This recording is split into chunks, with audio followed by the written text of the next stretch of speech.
வணக்கம் மக்களே. ஆக்சுவலாக யோசிச்சுட்டு இருந்தேன். என்ன யோசிச்சுட்டு இருந்தேன்னா, ஒரு பிரம்மாண்டமான படம் பார்த்துட்டு வந்தேன்னா, அதில் வந்து பயங்கரமாக ஹைப் ஆகிட்டு அப்படியே புல்லரிக்க வந்து நின்றுட்டு இருந்தேன். அதை பற்றி தான் யோசிச்சுட்டு இருந்தேன். அந்த படம் என்ன அப்படின்னு சொல்லிட்டு பார்த்தீங்கன்னா, சங்கருடைய Game Changer. So global star Ram Charan அவர்கள் நடிச்சிருக்காரு. கிட்டத்தட்ட பட்ஜெட்டே 450 கோடி. 450 கோடி செலவு பண்ணுறோன்னு முடிவு பண்ணிட்ட அப்புறமா ஒரு 7-8 முறையாவது ரோபோட்டிக் கேமரா எடுத்துட்டு வந்து விஷுவல் எடுக்கணும் அப்படின்னு முடிவு பண்ணிருக்காங்க. பாட்டுக்கு பிரம்மாண்டமா ஒரு பாட்டுக்குமே பல கோடிகள் வந்து செலவு பண்ணியிருக்காங்க போல. ஆக்சுவலி ஒரு பாட்டுக்கு மட்டுமே 75 கோடி கிட்ட செலவு பண்ணியிருக்காங்க. இப்படி பிரம்மாண்டமா செலவு பண்ணுன்னு சொல்லிட்டு அடிச்சு தூக்கியிருக்காங்க. ஆக்சுவலா படம் அந்த கதை சொல்லும் பொழுது பாட்டு நமக்கு எப்படி இருக்கு அப்படின்னா, எனக்கு பர்சனலா ஃபீல் ஆகுது என்னன்னா, ஹைவேஸ்ல போயிட்டே இருக்கும் பொழுது நேரா எடுத்துட்டு போய் புளியா மரத்துல விட்டு காரை மறுபடியும் ஓட்டு போனா எப்படி இருக்கும், அதே ஃபீல் தான் இருந்துச்சு. அப்படி ஒரு பாட்டும் வந்து நம்மளை வந்து டிஸ்டர்ப் பண்ணது. அது தனியாக வேற ஒரு டைமென்ஷன் கொண்டு போயிட்டு மறுபடியும் எடுத்துட்டு வருது. என்ன சார் உங்களுக்கு பிரச்சனை அப்படின்ற மாதிரி தான் இருந்துச்சு. நமக்கு ஆல்ரெடி படம் பார்த்துட்டு இருக்கும்போதே படத்தில் இருக்கிற அன்லாஜிக்கான சீன்ஸ், ஒரு சில விஷயங்கள்லாம் ஏற்றுக்கவே முடியாத மாதிரி இருக்குது. இது ஸ்டாரை மாஸ் பண்ணும் அப்படின்னு வைக்கிற சீன்லாம் இருக்குது. இதெல்லாம் தேவையா கதைக்கு அப்படின்ற கேள்வி நமக்குள்ளே இருக்குது. அதில் இந்த மாதிரி பண்ணும்போது இன்னும் அதை தாங்க முடியல. குறிப்பாக சங்கர் அவர்களுக்கு, அதாவது இந்தியா சுதந்திரம் வாங்குறதுக்கு முன்னாடியா இருக்கட்டும், இல்லை வாங்கிட்டு அப்புறமா இருக்கட்டும், அவருக்கு தெரிஞ்ச ஒரே பிரச்சனை ஊழல் மட்டும்தான். அதை தான் இந்தியன் படத்துல வந்து அவரும் பேசிட்டு இருக்காரு. பெரியா தான் பேசியிருக்காரு. ஊழல் ஊழல் ஊழல் ஊழல், அதுதாங்க எங்க பிரச்சனை அப்படின்னு பேசுறாரு.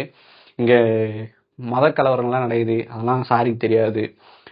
எஸ்சி எஸ்டி மக்கள்லாம் வந்து தீண்டாமை கொடுமை இன்னைக்கு வரையும் அனுபவிச்சுட்டு இருக்காங்க. அவங்க மேல அவ்வளோ தாக்குதல் நடத்தப்படுது. முஸ்லீம் மேல அவ்வளோ தாக்குதல் நடத்தப்படுது. கிறிஸ்டின் மேல அவ்வளோ தாக்குதல் நடத்தப்படுது.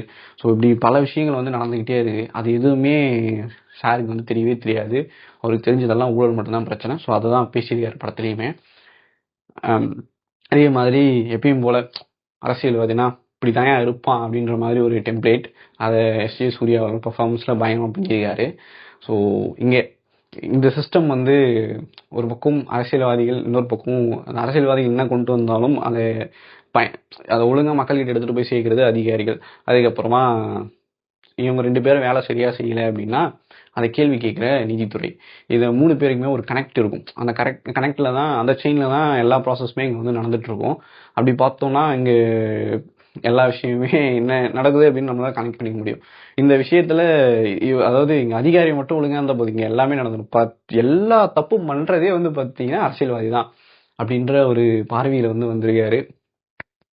சூப்பர் அப்படின்ற மாதிரி தான் இருந்துச்சு.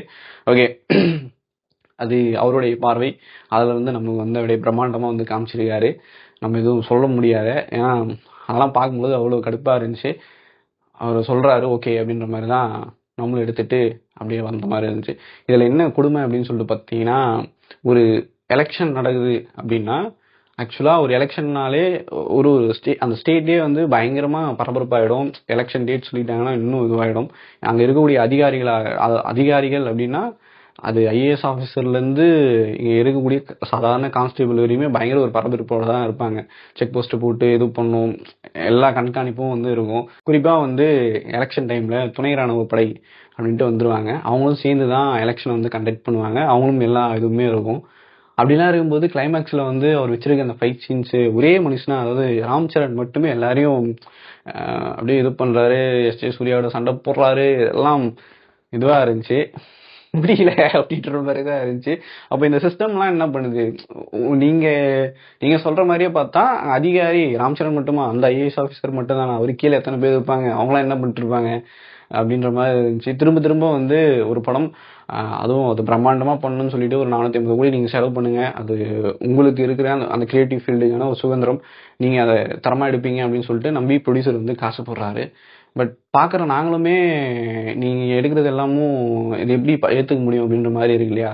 அந்த ஹீரோவுக்கு அவ்வளோ பெரிய பில்டப் கொடுத்து அந்த கிளைமேக்ஸ் இது பண்ணது, அதை கொஞ்சம் அட்லீஸ்ட் ரைட்டிங்ல எதையாவது வந்து ஒரு நியாயம் வேணாமப்பா அப்படின்ற மாதிரி தான் இருந்துச்சு. அப்படிதான் வந்து படமே முடிஞ்சிருந்துச்சு. ஸோ இதான் எனக்கு ஆக்சுவலா கேம் சேஞ்சர் பார்த்துட்டு no changing, same template, same வடை, இதேதான் மறுபடியும் போடுறீங்களா அப்படின்ற மாதிரி தான் இருந்துச்சு. எனக்கு ஆக்சுவலா கேம் சேஞ்சர் பார்த்த உடனே எனக்கு முதல்வன் தான் ஞாபகம் வந்தாப்புல. முதல்ல அவர் ஒரு நாள் சிஎம்மா இருப்பாப்புல, அதில் ரிப்போர்ட்டரா வந்து அப்படியே மாறுவாப்புல. இதுல வந்து தலைவன் ஐஏஎஸ் ஆஃபீஸரா, அதுவும் தான் லவ்வருக்காக போயிட்டு இதுல வந்து மாறுறாரு. இதுலேயுமே நிறைய உத்து நம்ம வந்து நோண்ட ஆரம்பிச்சுன்னா அவ்வளோ ஓட்டை உடசல்கள் வந்து இருக்கு.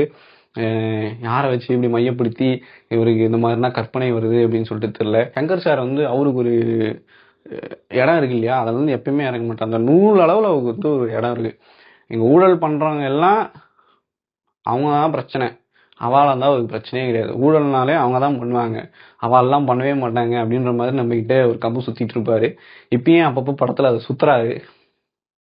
நம்மளாலதான் அந்த கொடுமையெல்லாம் தாங்க முடியல. ஸோ அதான் அதை பற்றி தான் உங்ககிட்ட டிஸ்கஸ் பண்ணோம் அப்படின்னு சொல்லி நினச்சி இந்த வீடியோ வந்து பண்ணியிருக்கேன். உங்களுக்கு என்னென்னலாம் ஒரு சுத்தன கம்புல பிடிக்கல பிடிச்சது அப்படின்றத நீங்கள் வந்து கீழே கமெண்ட் பண்ணுங்கள். இந்த வீடியோ பிடிச்சிருந்துச்சுன்னா லைக் பண்ணுங்கள், மறக்காம உங்கள் ஃப்ரெண்ட்ஸுக்கெல்லாம் ஷேர் பண்ணுங்கள்.